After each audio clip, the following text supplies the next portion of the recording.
ሰላም ወገኖች፣ ዛሬ ደግሞ ምን የመሰለ የዶሮ ሾርባ እሰራለሁ። የሚያስፈልጉን ነገር የምታዩት ናቸው። ወደ ስራው ቀጥታ ልግባ። መጀመሪያ ትንሽ ውሃ አፈላና ቲማቲሜ እንደዚህ ለሁለት ደቂቃ በፈላ ውሃው ላይ እንዲህ አድርጌ ከድነዋለሁኝ። ቆዳውን ለመላጥ ቆዳውን እንድልጠው ነው። ወዲያው ይላጥልኛል በሞቀ ውሃ ላይ። እንደዚህ አድርገን በአንድ ደቂቃ ውስጥ በሁለት ደቂቃ ውስጥ በቀላሉ መላጥ እችላለሁ። ያችሁት እንደምታዩት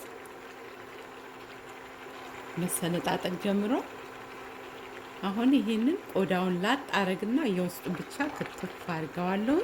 እዚህ አውጥቼ የማደርገው ምንድነው ቀዝቃዛ ውሃ ላዩ ላይ አፈስበታለሁ።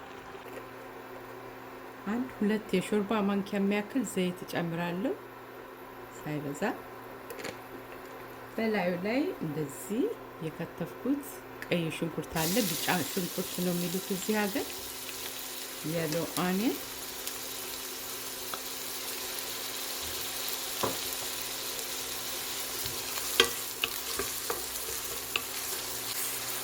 ነጭ ሽንኩርትና ዝንጅብል እንደተፈጨ ጨምራለሁ። ጂንጀር ኤንድ ጋርሊክ ፔስት 1 ቴብልስፑን።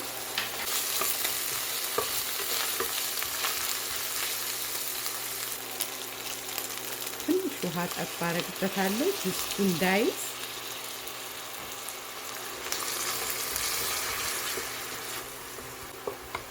አሁን ሁሉን ነገር ጨመርመር ነው የማደርገው። በተለይ ነጭ ሽንኩርት የተከተፈው ከሌለ ይህን ኦርጋኒክ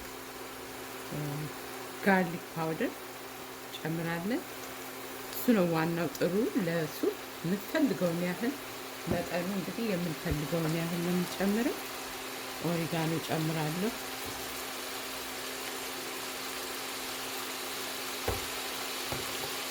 ኢታሊያን ሲዝኒንግ ጨምራለሁ።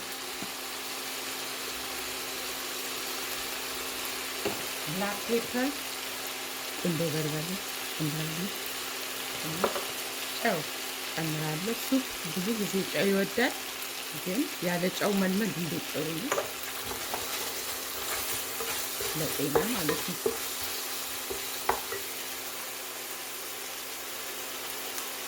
ትንሽ ውሃ ጠብ አደርግበታለሁ። ዋናው ምክንያት ውሃ ጠብ የማደርግበት ድስቱ ላይ የማረር ነገር እንዳይኖር ነው። አሁን በዚህ ላይ የከተፍኩትን ከትፌ በደንብ ያጠብኩትን የዶሮ የመላላጫ ስጋ ቆንጆ ኦርጋኒክ ነው የገዛሁት። እሱን ጨምራለሁ። አሁን እንደዚህ አንድ ላይ አድርግና እሳቱን ጨመር ማድረግ እችላለሁ። ስጋው ከተጨመረ ውሃ ስለሚተፋ ስሩ አይዝብኝ።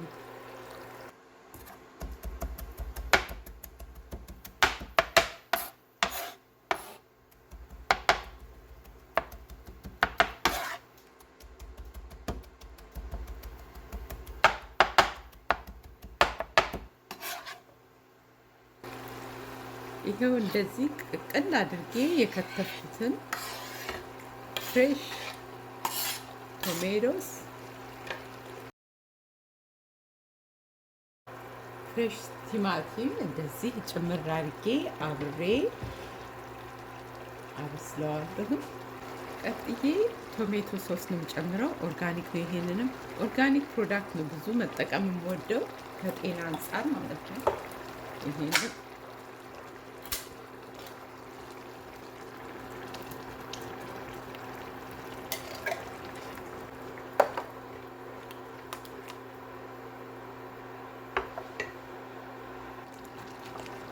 በመቀጠል ይሄው ኦርጋኒክ ሚክስድ ቬጂተብልስ እሱን ነው የምጠቀመው ያለሁት። ከፍሮዝን ሆኖ ነው የሚሸጠው። ይኸውና ይሄንን ያህል እጨምራለሁ። ካሮት አለው፣ በቆሎ አለው፣ ፎሰሊያ አለው፣ የአተር ፍሬሽ አተር አለው። እሱን አንድ ላይ እንደዚህ አብሬ አበስለዋለሁ። ብዙም አላበስለውም። ኑትሪሽኑ እንዳይጠፋ።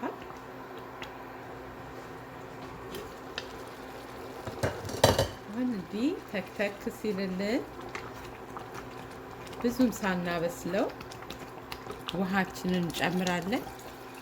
ሱፕ ስለሆነ ውሃ በደንብ ይፈልጋል፣ የምንፈልገውን ያህል። ይሄ አሁን ወደ 4 ብርጭቆ የሚያህል ውሃን የጨመርኩበት። አሁን ሲፈላ ደግሞ ፓስቲኔን እጨምራለሁ።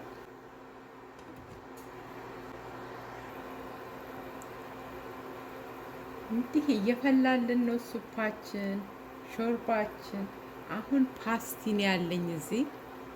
ብዙዎቻችሁ ላስት ታይም ሱፕ ሰርቼ እንደዚህ በፓስቲኒ ለየት ያለ ሱፕ ሰርቼ የት ነው ያገኘሽው ይሄን ፓስቲኒ ብላችሁ ጠይቃችሁ ነበር። ሊስቱን ከታች አረግላችኋለሁ ከዚህ ቪዲዮ በታች በዲስክሪፕሽን ቦክስ ውስጥ። ኦርደር ማድረግ ከፈለጋችሁ ከዛው ኦርደር ታረጋላችሁ። አሁን ፓስቲኒን ውሃው ከፈላ በኋላ ነው የምጨምረው። ምክንያቱም ፓስታ ነገር ድስታችን ላይ የመጣበቅ ሁኔታ ስላለ ሁል ጊዜ ውሃ ከፈላ በኋላ ነው የምንጨምረው። በትንሹ ነው የጨመርኩት። አሁን በቂው ነው ለዚህ ሱፕ። አሁንም ተክተክ አደርገዋለሁ። እየደረሰልን ነው። ትንሽ አረፋውን ዋጥ ማድረግ ሲጀምር ብዙ ሳናንተከትከው ጨውን ቀምሰን መጀመሪያ እናወጣውና መመገብ ብቻ ነው። በተለይ በዚህ በብርድ ጊዜ እንዲሁ በቀላሉ ጨመር አድርገን አዘጋጅተን መመገብ እንችላለን። ይሄንን እንግዲህ ለማዘጋጀት 5-10 ደቂቃ ቢወስድብኝ ሽንኩርቱን ለመክተፍ ማለት ነው። ኩክ ለማድረግ ጠቅላላ 15 እና 20 ደቂቃ ቢወስድ ነው። ከዛ በቀላሉ የሚደርስ ምግብ ነው። ጉልበት አይጠይቅም ብዙ። ወይ እንደምታዩት ነው፣ ፍልቅልቅ እያለ ነው፣ ቆንጆ ሆኖ። በዚህ ላይ እንግዲህ ከፈለግን ብቻ ትንሽ ቅቤ፣ የለጋ ቅቤ፣ የገበታ ቅቤ ጠብ አደርግበታለሁ። የኢትዮጵያ ቅቤ ሳይሆን የለጋ ቅቤ።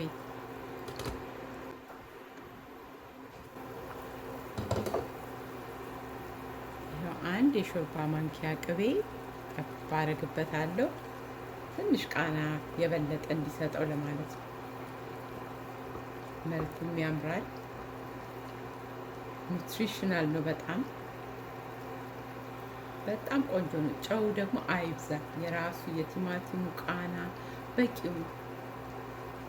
ጨው ሲበዛ ለጤና ጥሩ ስላልሆነ በሱፕ መልክ ብዙ እንዳንወስድ ጨውን ቀነስ አድርገን መጀመር ነው። ከዛ በኋላ የሚፈልግ ሰው ገበታ ላይ መጨመር ይችላል የፈለገ።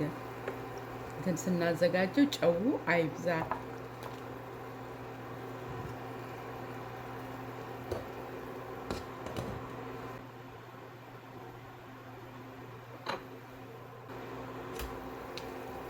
የመጨረሻ የምጨምረው እንግዲህ ቤይ ሊፍ የሚሉት አለ እዚህ ሀገር። ቤይ ሊፍ ለሾርባ የምንጠቀሙበት በጣም ቆንጆ ነው ቃና የሚያደርገው። ለጋውን ቢሆን ወይም ደግሞ እንደዚህ። ከዛ ለመልክ ያህል ካልን እንደዚህ። ይሄ ደግሞ ቫይታሚን ሲ በጣም ከኦሬንጅም የበለጠ ነው። ልክ ቤቢ ቤል ፔፐር በሉት።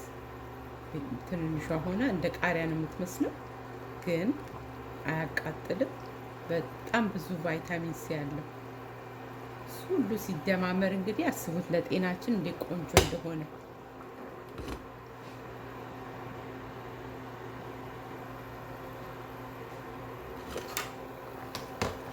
አሁን እንደዚህ እንዳለ አውጥቼ አቀርበዋለሁ በማቅረቢያ።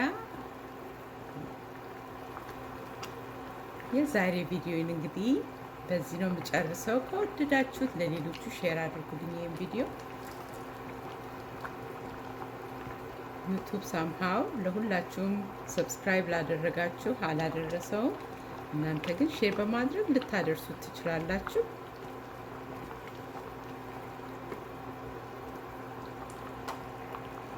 ይሄን የመሰለ ሱፕ በአጭር ጊዜ ሰርቼ አቅርቤያለሁ። እንደምትወዱት ምንም አልጠራጠርም። የኮሚዩኒቲ ፔጅን ቼክ ብታደርጉ ያኛው ደግሞ የእግዚአብሔርን ቃል የሚመግብ ብዙ መልቲፕል ቾይስ ምርጫ ያላቸው ጥያቄዎች አቀርብበታለሁ። ጎብኙት። ማርቲኤ ኮሚዩኒቲ ፔጅ ብላችሁ ብጽፉ ወይም ደግሞ ሊንኩን ከታች አደርግላችኋለሁ። በዚህ ቻናል ላይ ለስጋ ምግብ አቀርባለሁ። በዛኛው ደግሞ በኮሚዩኒቲ ፔጅ ላይ ነፍሳችንን የሚመግብ ጥያቄዎች ቃል የእግዚአብሔር ቃል አካፍልበታለሁ። እንድትጎበኙት ጋብዛችኋለሁ። እሺ፣ በሁላችሁም ላይ የእግዚአብሔር ጥበቃ ይሁንላችሁ። በሚቀጥለው ቪዲዮ እንገናኝ። እስከዛው ደህና ቆዩኝ።